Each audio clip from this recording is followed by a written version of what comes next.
Prabowo kembali ditetapkan sebagai Ketum Partai Gerindra.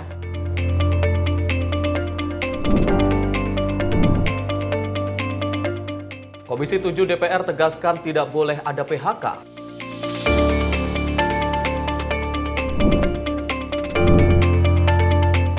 Jet tempur milik Amerika Serikat jatuh di Teluk San Diego.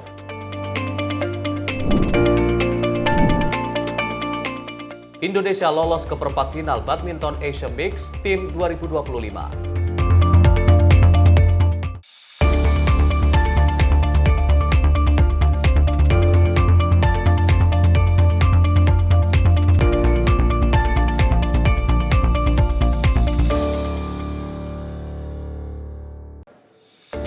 Halo, selamat malam pemirsa. Tentu di Menyapa Malam kali ini Arif dan pemirsa kita akan menghadirkan informasi yang menarik.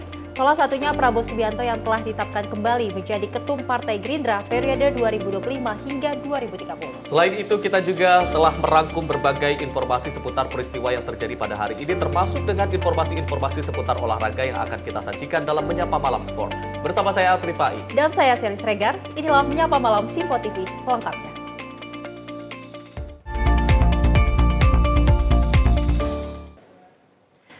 Kita awali Menyapa Malam kali ini pemirsa di mana melalui hasil rapat pimpinan nasional Partai Gerindra di Hambalang secara tertutup menetapkan Presiden sekaligus Ketua Umum Partai Gerindra Prabowo Subianto sebagai Ketua Umum Partai Gerindra periode 2025 hingga 2030. Penetapan tersebut disampaikan oleh pimpinan sidang sementara Kongres Luar Biasa Partai Gerindra Ahmad Muzani. Sekretaris Jenderal Partai Gerindra sekaligus pimpinan sidang sementara Kongres Luar Biasa, Ahmad Muzani menetapkan Prabowo Subianto sebagai Ketua Umum Partai Gerindra periode 2025-2030 secara sah. Penetapan ini dilakukan usai usulan dari seluruh kader Partai Gerindra dalam momentum rapat pimpinan nasional sekaligus Kongres Luar Biasa 2025.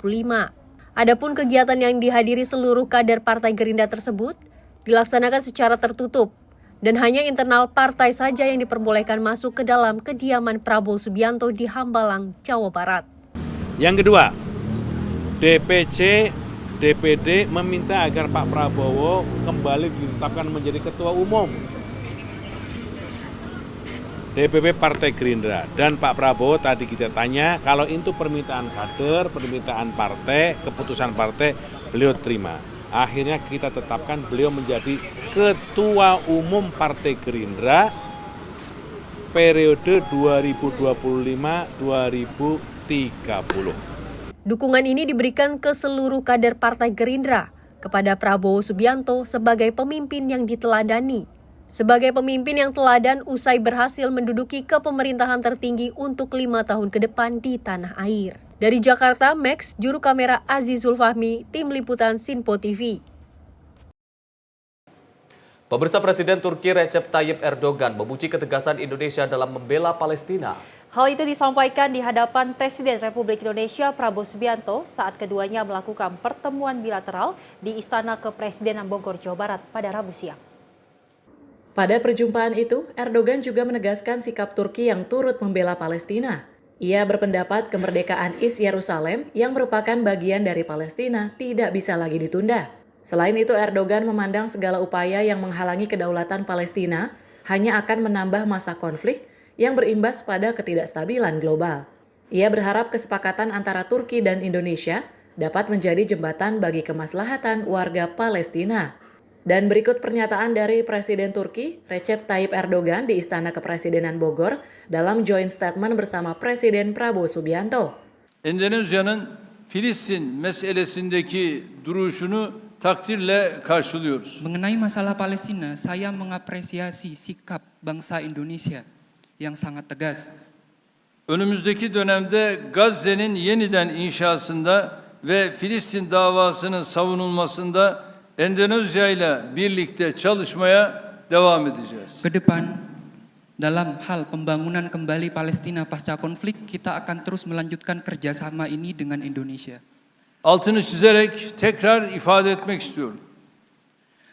Saya ingin menekankan lagi dengan tegas bahwa 1967 sınırları temelinde başkenti Doğu Kudüs olan egemen, toprak bütünlüğünü haiz bir Filistin devletinin kurulması daha fazla geciktirilemez.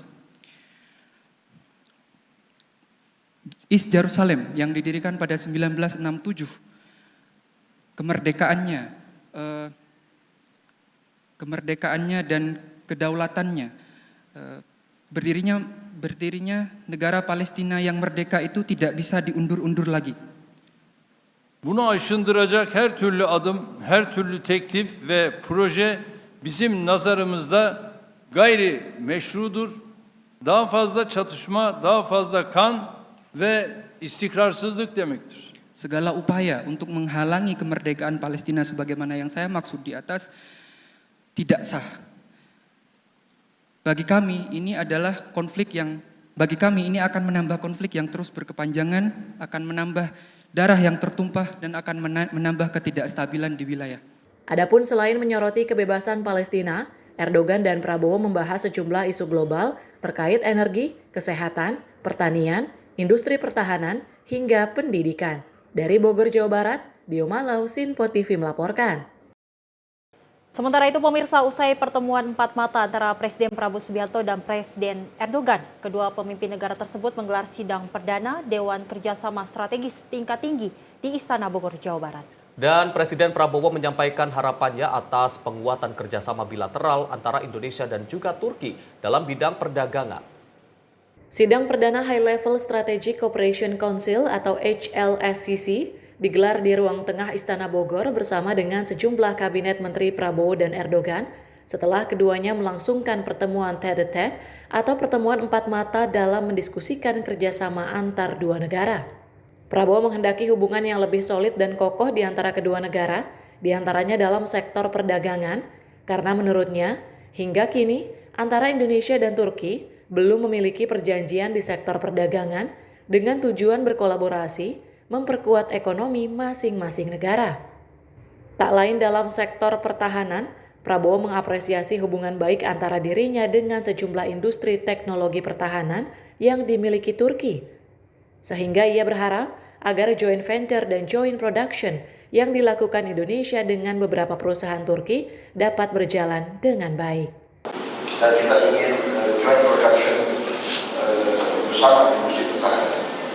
Kemudian kita juga punya kerjasama yang baik dengan banyak perusahaan Turki yang bernama Roketsan, Aselsan, Aselsan, juga dengan Baikar. Dan kita ingin serius untuk berserta dalam program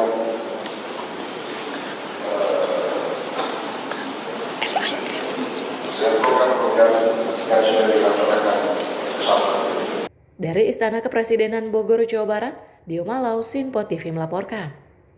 Pemirsa, pemerintah di bawah kepemimpinan Presiden Prabowo Subianto berkomitmen mendorong dan mengembangkan kebudayaan sebagai kegiatan dari identitas nasional. Usai menghadiri acara festival Cap Gomeh, Gibran meninjau penataan kawasan pusaka di kota Singkawang yang menyimpan sejumlah cagar budaya di Tugu Kilometer 0. Usai menghadiri acara festival Cap Gomeh, Wakil Presiden Gibran meninjau penataan kawasan pusaka di kota Singkawang yang menyimpan sejumlah cagar budaya di Tugu Kilometer 0. Masyarakat tampak antusias menyambut kehadiran Wapres dan Ibu Selvi Gibran Rakabuming yang didampingi PJ Gubernur Kalimantan Barat Harrison, PJ Wali Kota Singkawang Sumastro, dan Kepala BPPW Kalimantan Barat Mohyoza Habibi. Dalam kunjungannya, Gibran menekankan pentingnya fasilitas yang tidak hanya indah, tetapi juga bermanfaat secara keberlanjutan bagi masyarakat. Gibran berharap penataan ini tidak hanya menjadikan kawasan pusaka sebagai ikon baru Singkawang, tetapi juga ruang publik yang dapat dimanfaatkan masyarakat untuk berbagai aktivitas. Tim Sinpo TV melaporkan. Sementara itu pemirsa, dari Wakil Presiden Gibran Rakabuming Raka melanjutkan kunjungan kerja di Kota Samarinda dengan meninjau progres pembangunan terowongan Samarinda pada Rabu 12 Februari 2025. Kunjungan ini sebagai bagian dari upaya pemerintah dalam mempercepat pembangunan infrastruktur guna meningkatkan konektivitas di Kalimantan Timur. Wakil Presiden Gibran Rakabuming Raka melakukan kunjungan kerja ke Samarinda, Kalimantan Timur pada Rabu 12 Februari 2025. Didampingi PJ Gubernur Kalimantan Timur Akmal Malik serta Wali Kota Samarinda Andi Harun, Wapres melihat langsung proyek infrastruktur yang digagas untuk mengatasi kemacetan di ibu kota Samarinda.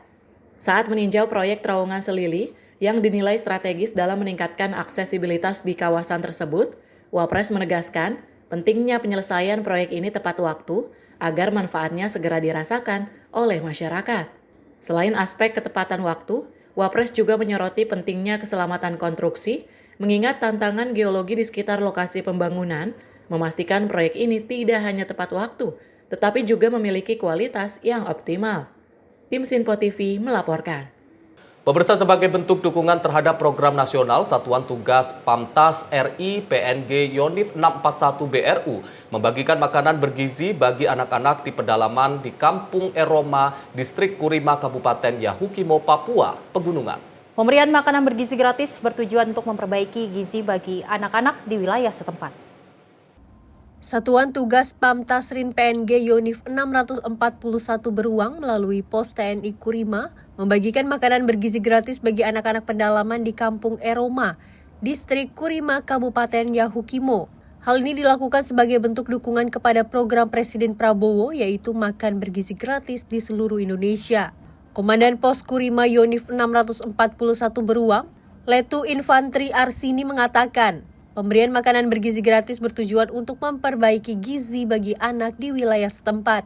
Dan anak yang hadir dalam program MBG ini sangat senang dan bersyukur dengan adanya pembagian makanan bergizi. Kegiatan memberikan makanan bergizi gratis ini merupakan wujud kepedulian Pos Kurima Satgas Yonif 641 Beruang dalam rangka mendukung program nasional memberikan makanan bergizi kepada anak-anak Papua. Diketahui distrik Kurima Yahukimo, Papua Pegunungan merupakan salah satu distrik terjauh. Untuk menempuh daerah tersebut harus menggunakan transportasi udara. Dari Jayapura, kontributor Sinpo TV melaporkan.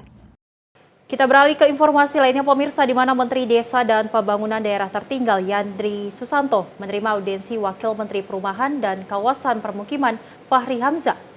Dan pertemuan tersebut membahas peluang kerjasama pembangunan perumahan dan kawasan permukiman di desa. Menteri Desa dan Pembangunan Daerah Tertinggal Yandri Susanto menerima audiensi Wakil Menteri Perumahan dan Kawasan Permukiman Fahri Hamzah di Jakarta. Pertemuan tersebut membahas potensi kerjasama dalam pembangunan perumahan dan permukiman di desa sebagai bagian dari program pembangunan 3 juta rumah yang dicanangkan pemerintah. Menurut Yandri, pembangunan perumahan di desa tidak hanya meningkatkan kesejahteraan masyarakat, tetapi juga menggerakkan sektor ekonomi lokal, termasuk usaha mikro, kecil, dan menengah, koperasi, dan badan usaha milik desa. Ini saya kira sekali kerja yang mulia, kerja bagus, kerja untuk merah putih. Mudah-mudahan dengan kita lakukan yang terbaik, bisa mencari solusi buat di desa. Desa terdepan untuk Indonesia. Jadi kalau kita bangun desa, pasti otomatis bangun Indonesia. Kalau kita ninggalkan desa, sudahlah bubar kita nanti.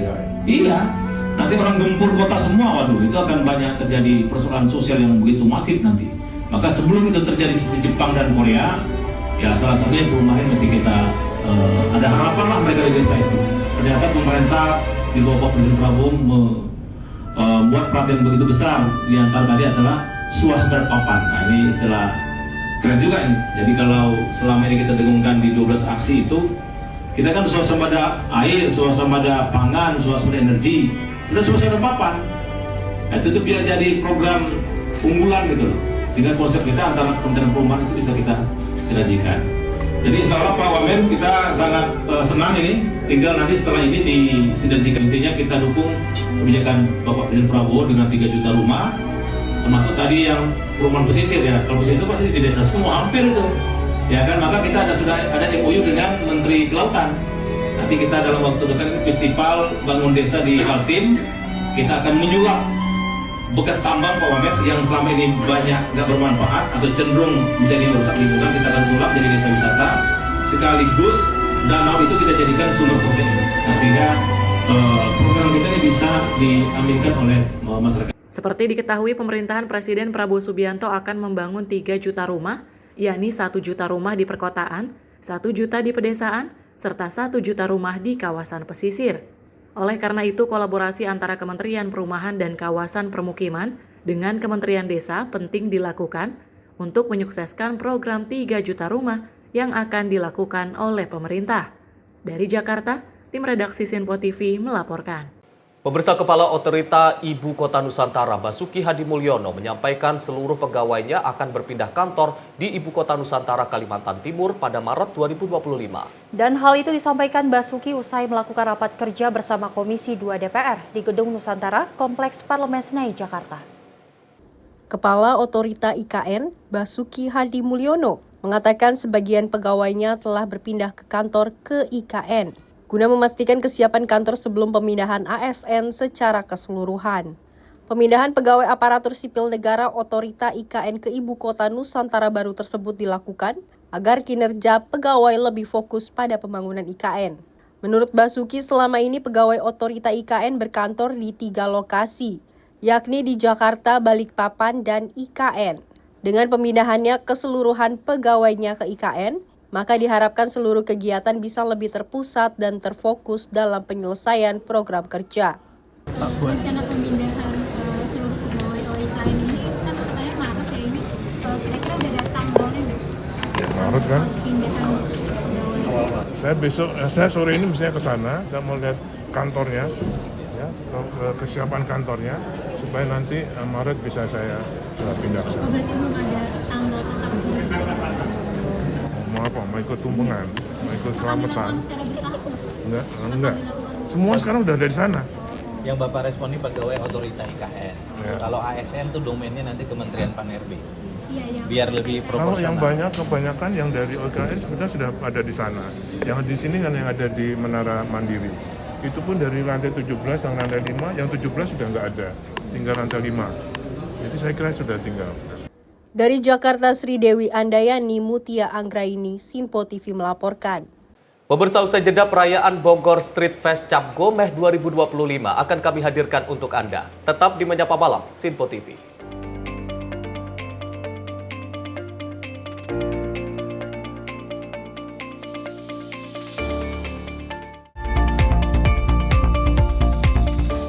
Halo, selamat malam pemirsa. Senang sekali rasanya kami mengisi ruang informasi Anda. Akhiri aktivitas Anda dengan rangkuman perkembangan peristiwa yang terjadi sepanjang hari. Sebelumnya kita saksikan ada sekitar 3.000 tamu undangan, sementara di Ibu Kota Nusantara ini ada sekitar 2.000 tamu undangan. Rangkaian informasi nasional dan mancanegara dirangkum sebagai penutup hari dalam Menyapa Malam. Setiap Senin hingga Jumat pukul 8 malam, hanya di Sinpo TV. Halo, selamat pagi pemirsa Sinpo TV. Selamat pagi Andi. Selamat pagi, Fen. Beragam informasi terbaru hadir menemani Anda sebelum memulai hari. Itu memang dari Menteri Perhubungan juga mendukung, Betul. dari Menteri Keuangan juga mendukung, dan kita sebagai masyarakat pun juga Harus mendukung. Mengangkat isu yang tengah menjadi pembicaraan paling hangat. Semarakan pagi Anda bersama Menyapa Pagi. Setiap Senin hingga Jumat pukul 6 pagi, hanya di Sinpo TV. Halo pemirsa, kami kembali hadir dengan sejumlah informasi yang kami himpun dari berbagai penjuru dunia. Rangkaian informasi yang membuat akhir pekan Anda begitu bermakna. Sebuah kelompok di Afrika Selatan memberikan layanan pertunjukan film dengan tenaga surya. Berita yang menjadi sorotan media dari dalam dan luar negeri, kami hadirkan untuk menemani pekan Anda dalam Sinpo Dunia Sepekan, Sabtu dan Minggu pukul 9 pagi, hanya di Sinpo TV. Kami hadir dengan rangkaian informasi dari berbagai penjuru dunia. Topik dan isu yang tengah menjadi sorotan mancanegara dikemas dengan lengkap untuk Anda.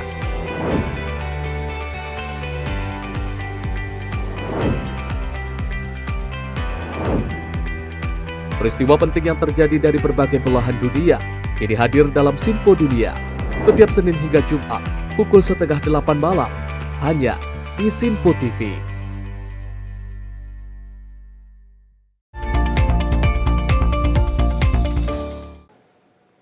Terima kasih pemirsa, Anda masih menyaksikan Menyapa Malam Sinpo TV, dan kita lanjutkan informasinya di mana Wakil Menteri Pertanian Sudaryono menyebut sebanyak ratusan sapi perah yang diimpor dari Australia dan negara lain sudah masuk ke Indonesia. Impor sapi tersebut dilakukan pemerintah dalam rangka mencapai target produksi susu murni dan daging sapi dalam negeri.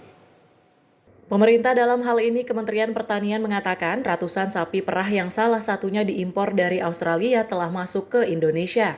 Meski jumlahnya belum signifikan, Wakil Menteri Pertanian Sudaryono mengatakan, impor sapi perah tersebut akan dilakukan secara bertahap, terlebih pemerintah telah menargetkan impor sapi perah sejumlah 250.000 ton.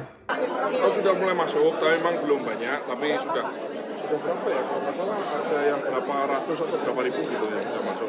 Ada yang dari kapal dari Australia, ada yang Vietnam, sudah ada yang masuk sih. Tapi memang belum signifikan sampai ratusan ribu ya belum. Kan targetnya tahun 250.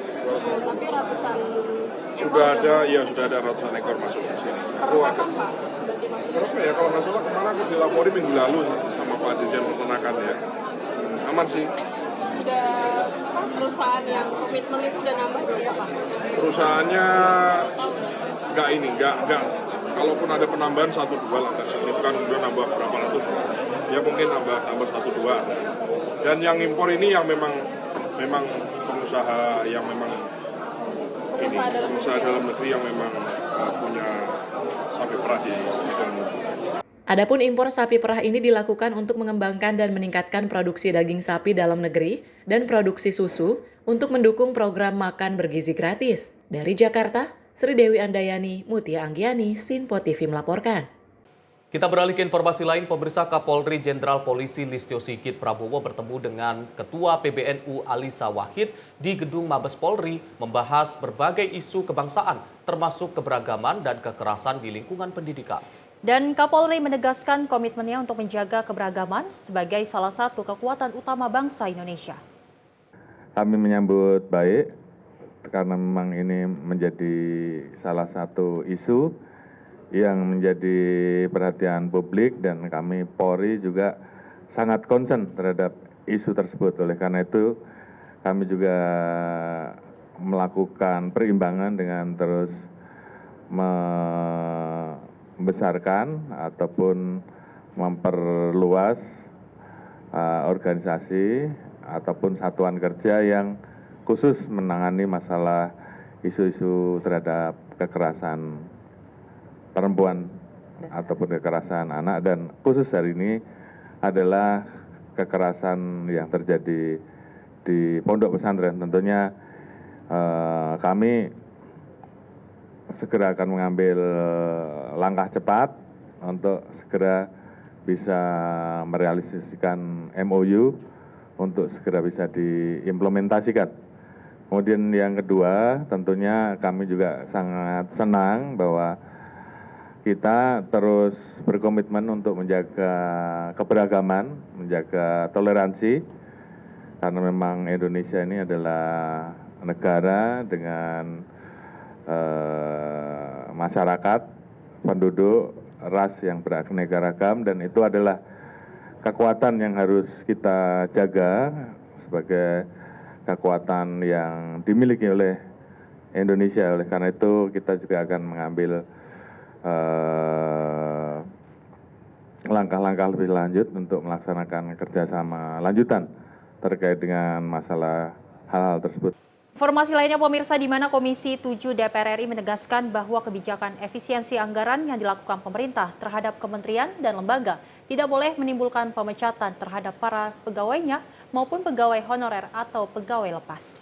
Dan permintaan itu disampaikan Komisi 7 DPR RI ketika menggelar rapat dengar pendapat dengan LPP TVRI dan LPP RRI di Kompleks Parlemen Jakarta. Adanya isu pegawai yang dirumahkan imbas efisiensi. Para legislator yang membidangi sektor penyiaran itu pun meminta pegawai TVRI dan RRI yang dirumahkan kembali bekerja dan berpenghasilan. Restrukturisasi yang kembali menambah anggaran yang diblokir seharusnya tidak mengganggu anggaran belanja pegawai. Jangan sampai pemotongan anggaran dilakukan terhadap hal yang menyangkut kesejahteraan masyarakat secara umum. Wakil Ketua Komisi 7 DPR RI Lamhot Sinaga mengatakan bahwa pemotongan anggaran dari kebijakan efisiensi itu justru bisa menjadi hikmah dalam menjalankan roda pemerintahan. Karena efisiensi itu akan menimbulkan paradigma baru bahwa anggaran yang digunakan harus tepat sasaran. Tidak akan ada terjadi PHK dan perumahan pegawai. Sepakat ya? Sepakat ya?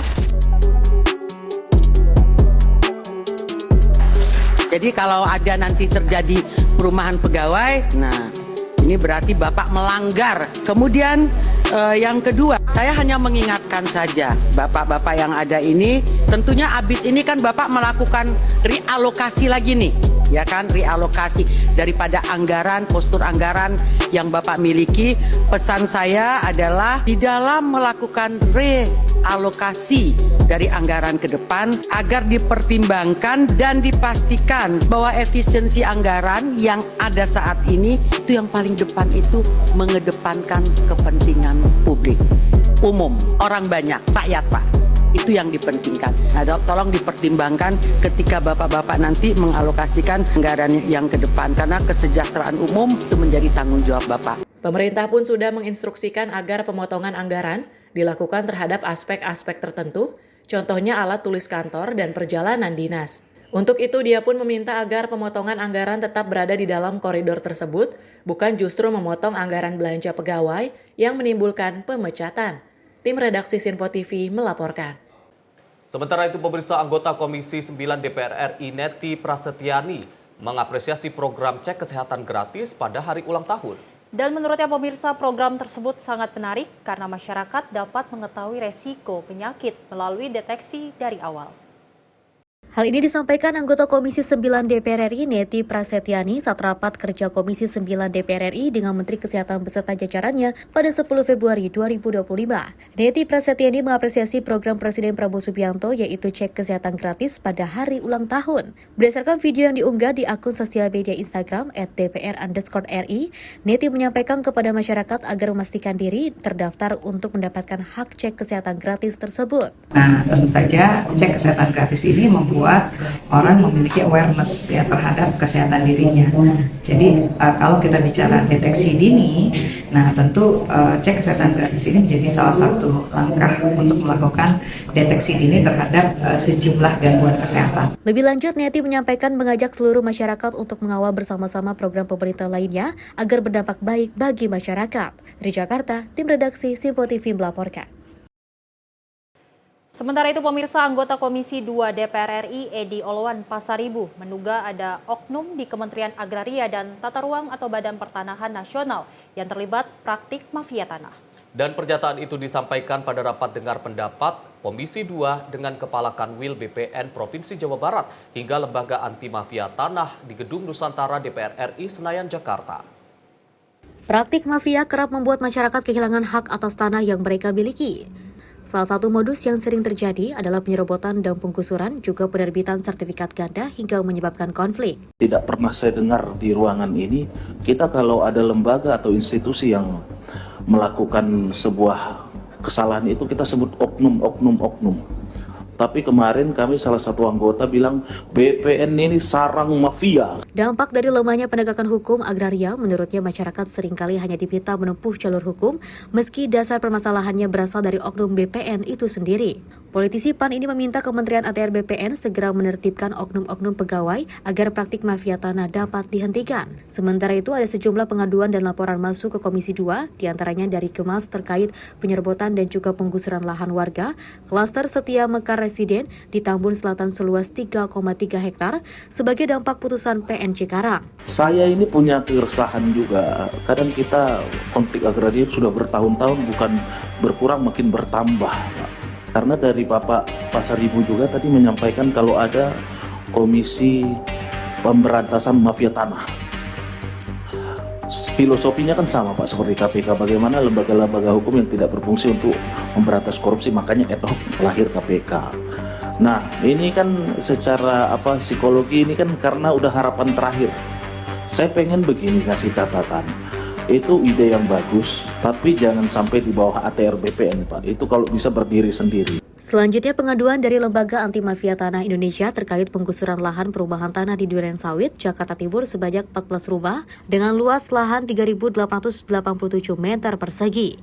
Tim redaksi Sinpo TV melaporkan. Pemirsa, peresmian ruang serbaguna MH Tamrin wajah baru di Balai Kota Jakarta. Dan PJ Gubernur Jakarta Teguh Setiabudi menyatakan aset yang ada di lingkungan Pemprov DKI Jakarta harus dioptimalkan untuk kepentingan masyarakat. Nama MH Tamrin dipilih sebagai bentuk penghormatan terhadap pahlawan nasional asal Betawi Muhammad Husni Tamrin yang dikenal atas perjuangannya dalam kemerdekaan. Letak ruang serbaguna berada di lantai dasar Geraha Ali Sadikin. Digunakan sebagai tempat berbagai kegiatan penting seperti pembukaan bisnis matching, peningkatan penggunaan produk dalam negeri, Batch 20 tahun 2025 menjadi acara perdana yang dilaksanakan di ruang serbaguna tersebut. Memamerkan produk asli Indonesia yang berlangsung pada 10 hingga 13 Februari 2025 dan diikuti oleh 16 eksibitor, perusahaan industri dan UMKM makanan binaan Jakarta Entrepreneur.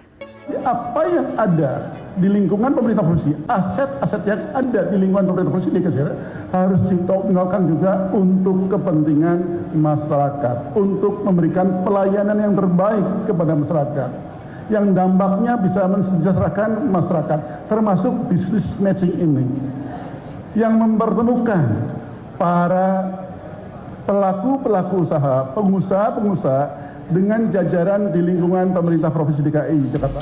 Lebih lanjut, PJ Gubernur Jakarta menyatakan pasar aset Pemprov DKI Jakarta harus dioptimalkan untuk masyarakat. Dari Jakarta, tim redaksi Simpo TV melaporkan. Pemirsa, ribuan warga tampak antusias menyaksikan perhelatan Bogor Street Festival Cap Gomeh 2025 di Jalan Surya Kencana hingga Jalan Siliwangi, Kota Bogor, Jawa Barat pada Rabu 12 Februari 2025. Dan pada kemeriahan acara tersebut sedikitnya terdapat 77 sanggar budaya yang tampil di sepanjang Jalan Surya Kencana Siliwangi. Mereka menampilkan pertunjukan barongsai, liong, ogoh-ogoh, reok ponorogo hingga aksi kirap bendera merah putih.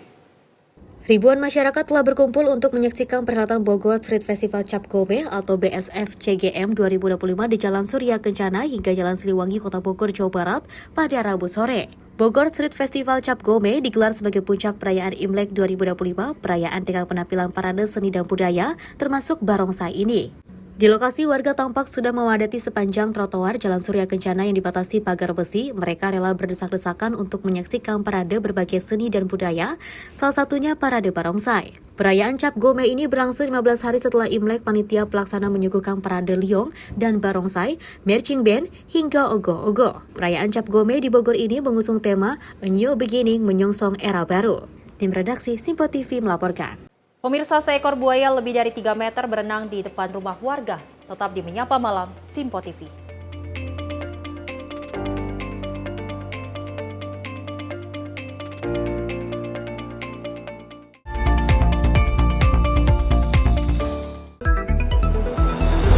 Jadilah yang pertama mengetahui perkembangan terkini seputar informasi dari lembaga parlemen. Punya data nasional, tidak ada satupun backup berarti kan? Tiba-tiba ada putusan yang nggak masuk akal dan seperti ini gitu. Kita biarkan rekomendasi kepada KPK, periksa!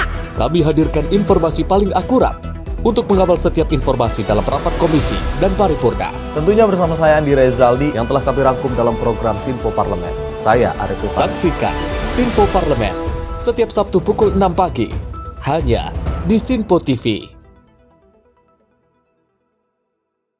Pemirsa, Simpo TV kembali hadir menemani Anda dengan berbagai informasi yang telah kami rangkum dalam sepekan.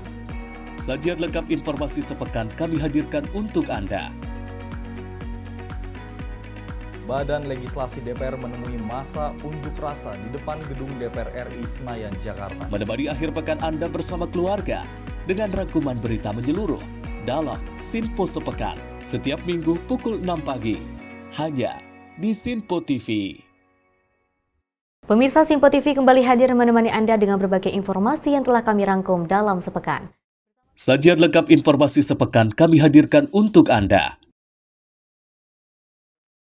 Badan Legislasi DPR menemui masa unjuk rasa di depan gedung DPR RI Senayan, Jakarta. Menemani akhir pekan Anda bersama keluarga dengan rangkuman berita menyeluruh dalam Simpo Sepekan setiap minggu pukul 6 pagi hanya di Simpo TV.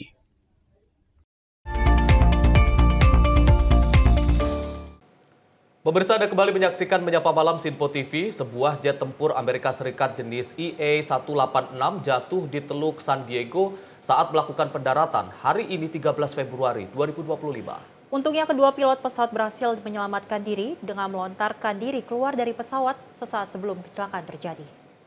Sebuah pesawat jet tempur milik Amerika Serikat jatuh di Teluk San Diego, California pada tanggal 13 Februari 2025 saat sedang melakukan pendaratan. Kedua pilot pesawat berhasil menyelamatkan diri dengan melontarkan diri keluar dari pesawat sesaat sebelum kecelakaan terjadi. Insiden ini terjadi sekitar pukul 10:15 PDT. Pesawat yang jatuh diidentifikasi oleh pihak Angkatan Laut sebagai EA-18G Growler, sebuah varian dari FA-18F Super Hornet. EA-18G Growler sendiri merupakan pesawat peperangan elektronik berbasis kapal induk Amerika dan merupakan versi khusus dari pesawat supersonik FA-18 Hornet yang dirancang oleh McDonnell Douglas. Pesawat ini ditugaskan ke Skuadron Serangan Elektronik 135. Kedua awak pesawat berhasil melontarkan diri ke Teluk San Diego dan segera dievakuasi sebelum dibawa ke rumah sakit setempat untuk pemeriksaan medis. Saat ini penyebab dari kecelakaan tersebut masih dalam tahap penyelidikan. Dari Jakarta, Alwendi, tim Sinpo TV melaporkan.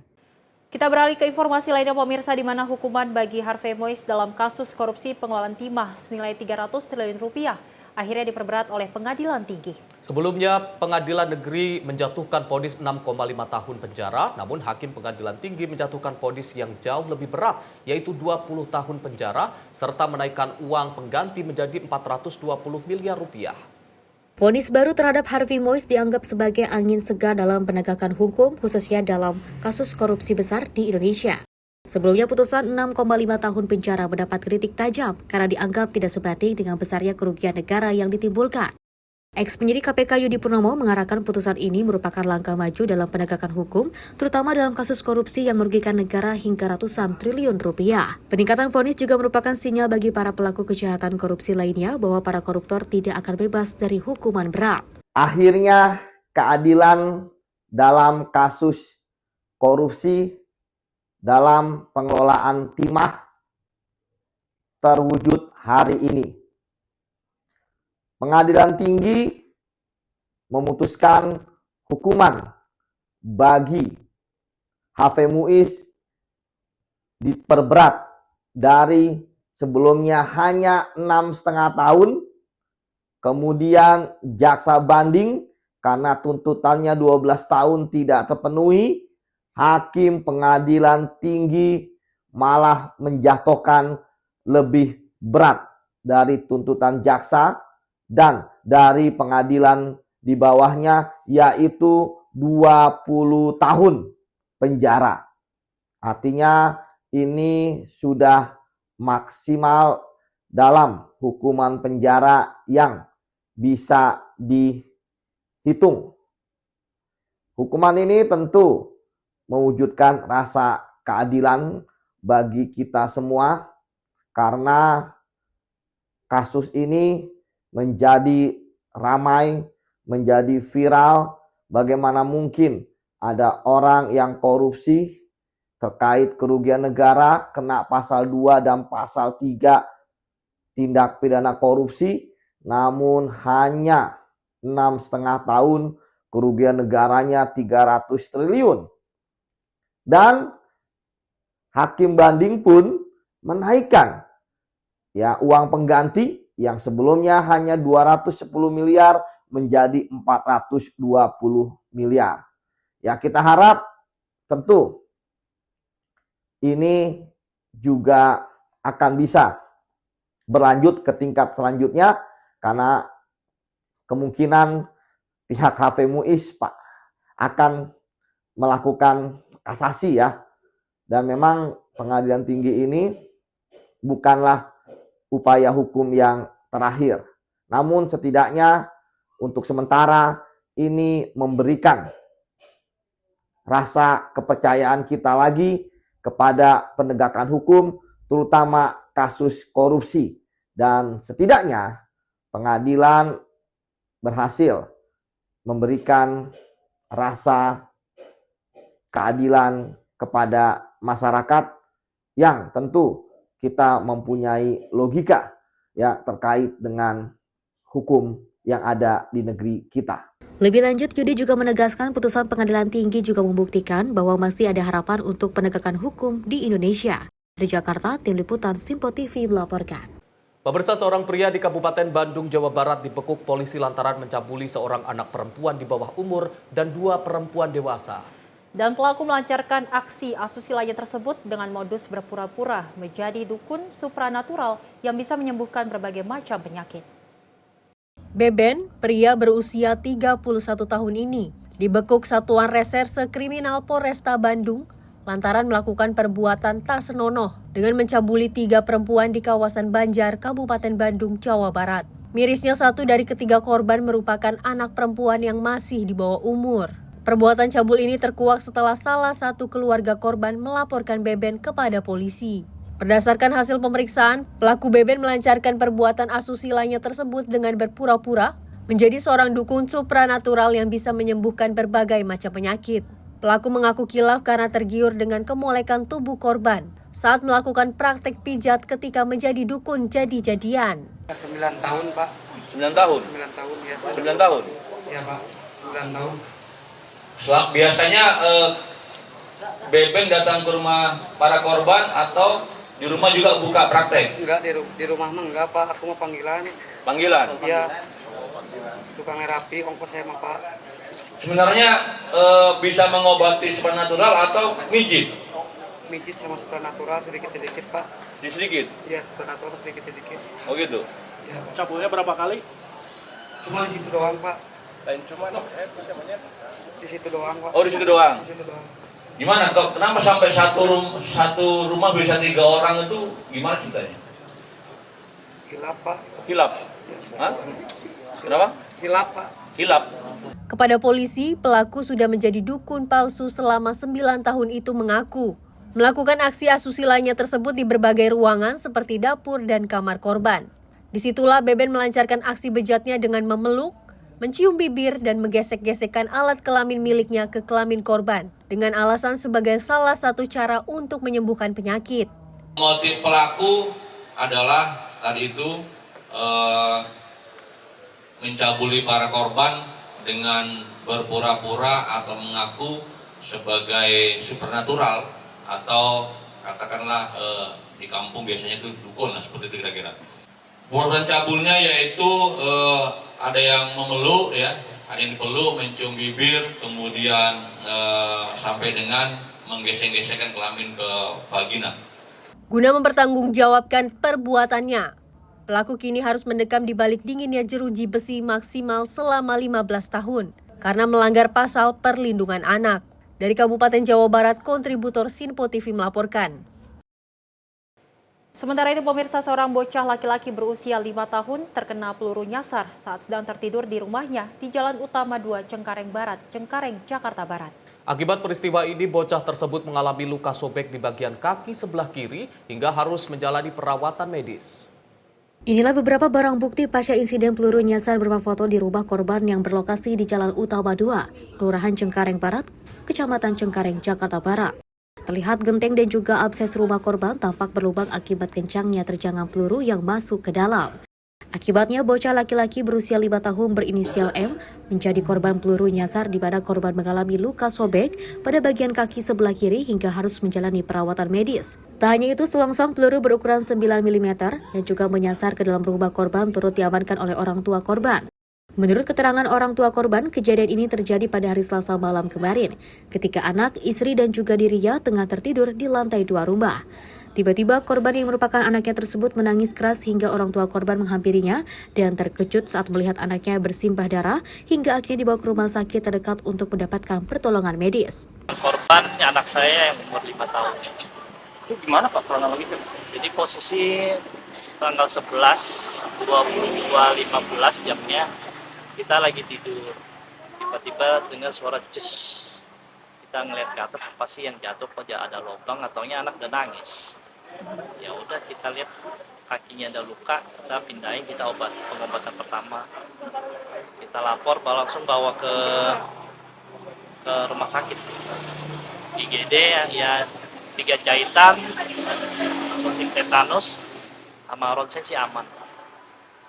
Tadi lukanya di bagian mana? Di kaki kiri, di bagian lutut. Mendapati laporan tersebut, pihak kepolisian dari Polres Metro Jakarta Barat dan Puslapfor Mabes Polri melakukan olah tempat kejadian perkara untuk memastikan jenis peluru yang menyasar ke rumah warga ini. Selanjutnya, kasus ini kini ditangani Satreskrim Polres Metro Jakarta Barat. Dari Jakarta, tim kontributor Simpo TV melaporkan. Pemirsa, seorang pengendara motor dengan nomor polisi B9890 UIX meninggal dunia secara tragis setelah terlibat kecelakaan dengan sebuah truk kontainer. Penyebab pasti kecelakaan tersebut masih dalam penyelidikan, namun dugaan sementara dikarenakan kondisi jalan yang kurang memadai. Kabar duka datang dari Jalan Marunda Makmur, Cilincing, Jakarta Utara pada Rabu sore 12 Februari 2025. Seorang pengendara motor dengan nomor polisi B9890 UIX yang identitasnya masih belum diketahui meninggal dunia secara tragis setelah terlibat kecelakaan dengan sebuah truk kontainer. Insiden ini terjadi sekitar pukul 16:45 waktu Indonesia bagian Barat. Penyebab pasti kecelakaan masih dalam proses penyelidikan, namun dugaan sementara mengarah pada kondisi jalan yang kurang memadai. Disebutkan bahwa korban kemungkinan terpeleset karena ban motornya masuk ke celah coran yang memiliki jarak cukup lebar. Kondisi jalan yang kurang baik ini diduga menjadi faktor pemicu terjadinya kecelakaan maut tersebut terjadi. Petugas Satlantas Jakarta Utara telah berada di lokasi kejadian untuk melakukan penanganan. Jenazah korban telah dievakuasi dan dibawa ke Rumah Sakit Cipto Mangunkusumo untuk proses autopsi lebih lanjut. Dari Jakarta, Alwendi, tim Simpo TV melaporkan. Sebuah video amatir viral memperlihatkan aksi sejumlah massa unjuk rasa sopir truk di Jakarta Utara yang dengan beringas melakukan sweeping serta menyerang sopir truk kontainer yang masih beroperasi di Jalan Jampea, Koja, Jakarta Utara pada Selasa siang. Dan diketahui mereka tak terima lantaran masih banyak supir truk kontainer yang tetap beroperasi, sementara aksi tersebut dilakukan sebagai bentuk protes menuntut PT Pelabuhan Indonesia Persero atau Pelindo untuk memperbaiki tata kelola di pelabuhan tersebut. Ratusan sopir truk yang tergabung dalam keluarga Tracker Indonesia menyerbu Menara Pelindo, Jalan Yosudarso, Jakarta Utara untuk menyampaikan aspirasinya. Diketahui mereka tak berorasi di depan pagar Menara Pelindo, melainkan tumpah ruah ke Jalan Yosudarso. Kehadiran mereka juga memblokir jalur kendaraan yang menghubungkan Pelabuhan Tanjung Priuk dengan Kelapa Gading. Mereka memblokir jalan di depan menara dan menyampaikan tuntutan mereka. Selain itu, mereka juga menyiramkan air mineral ke area Menara Pelindo agar kendaraan besar tidak bisa masuk ke Jalan Yosudarso. Beberapa tuntutan yang disuarakan antara lain penghapusan gate pass, maraknya pungutan liar, dan kondisi fasilitas di pelabuhan yang dinilai buruk. Tim redaksi Simpo TV melaporkan. Pemirsa, seekor buaya raksasa sepanjang sekitar 5 meter muncul di pemukiman warga yang terendam banjir di Kelurahan Tamangapa, Kecamatan Manggala, Makassar. Dan dari Wali Kota Makassar, Muhammad Ramdan Dani Pomanto bersama tim penanganan darurat melakukan penangkapan untuk mencegah adanya korban jiwa akibat kehadiran hewan liar ini. Pada Rabu malam 11 Februari, seekor buaya raksasa sepanjang sekitar 5 meter muncul di permukiman warga yang terendam banjir di Kelurahan Taman Gapa, Kecamatan Manggala, Makassar. Kemunculan ini menghebohkan warga setempat karena buaya berenang di sekitaran rumah mereka. Video yang beredar menunjukkan betapa dekatnya buaya dengan lingkungan pemukiman. Warga dan petugas berusaha menangkap buaya tersebut dengan alat sederhana. Meskipun awalnya melawan, akhirnya buaya berhasil diamankan oleh tim penanganan darurat. Wali Kota Makassar Muhammad Ramdan Dani Pomanto meminta penanganan untuk pencegahan adanya korban jiwa akibat kehadiran hewan liar ini. Kadis Damkar Makassar Hasanuddin mengkonfirmasi bahwa timnya langsung bergerak untuk menangkap buaya tersebut.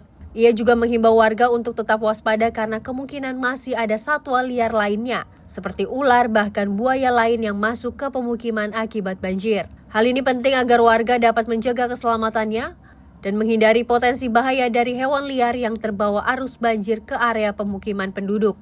Dari Jakarta, Alwendi, Simpo TV melaporkan. Informasi tadi pemirsa sebagai penutup jumpa kita kali ini dalam Menyapa Malam Sport. Saya Selis Regar mewakili kru yang bertugas pamit undur diri. Terima kasih dan selamat malam.